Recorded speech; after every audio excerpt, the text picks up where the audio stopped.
Alright guys, so I'm not going to film everything.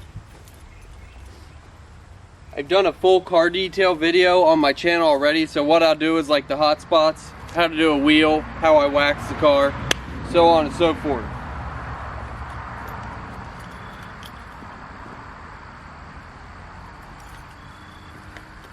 So step one, what I do is I take the power washer and hose off the wheel first, because I use water and then I spray over top of it. But if you do all four wheels, they dry by the time you get around. I do this first because if I spray the car right now, by the time I'm done with the wheels, there's sunspots on the car. So I'm going to start off with doing the wheels. I typically keep I either have the turbo nozzle on the power washer or 25 degrees.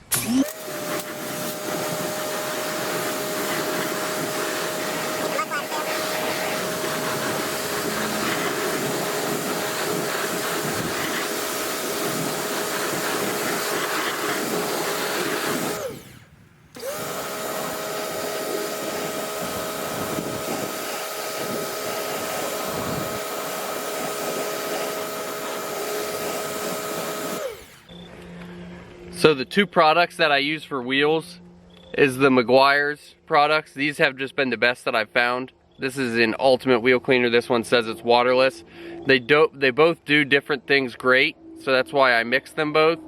So what I'm gonna do, the wheel's wet, I'm gonna spray it on the wheel, spray it on the back wheel, and then let it sit for about a minute, and then come back up and scrub it.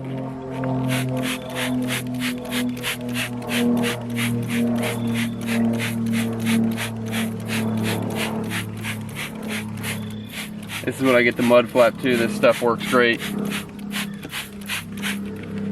So see, cover it, and then I go back over with this stuff. The waterless one's more like a gel.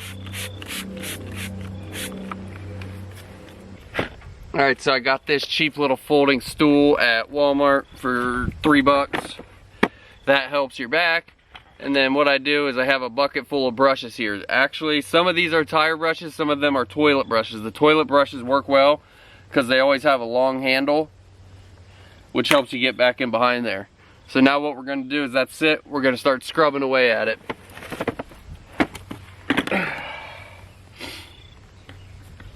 Typically I use 3. This one, a bigger one, and then this one kind of gets the smaller cracks. So we'll get in by those lug nuts. By the time I'm done with this rim's gonna look waxed just like the paint would. There's not gonna be a mark. You could rub your finger across it, you're not gonna get any black brake dust on it. Typically it stays pretty good. Driving down that gravel road made it the dirtiest I've seen it. You know, the black with these darker wheels can be hard to see sometimes, but it's on there. And if you leave it for a while and don't get it right away, once it gets caked on there, it gets even harder to get. So see, this one lets you get back in there behind there, so you can get that layer of stuff. You know, you can get the brake caliper.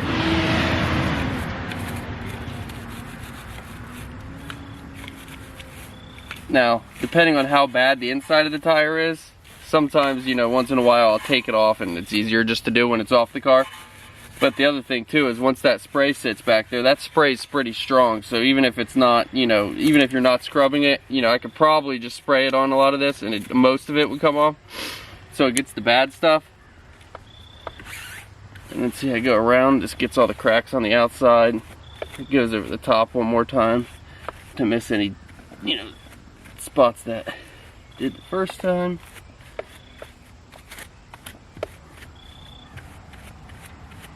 Basically what you're doing is getting all the chunks, and you know, it looks like you got all the spray off there. Typically once you spray it off with the power washer, that'll do the rest. So while I'm sitting here, like I said, I sprayed this as well. Might as well give it a good scrub.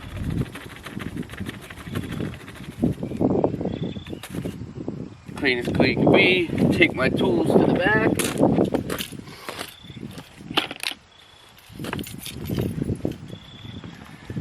Easy as that. Now, Set this back so I don't get the lens all dirty.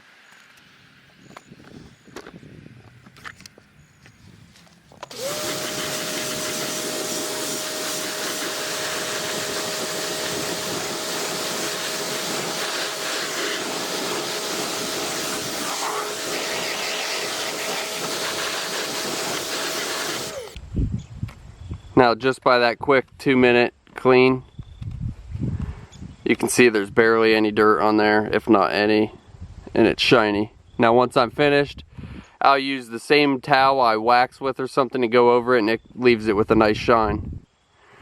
So I'm going to hop around and get the other 4 tires, and then we'll start the first process of doing the actual paint.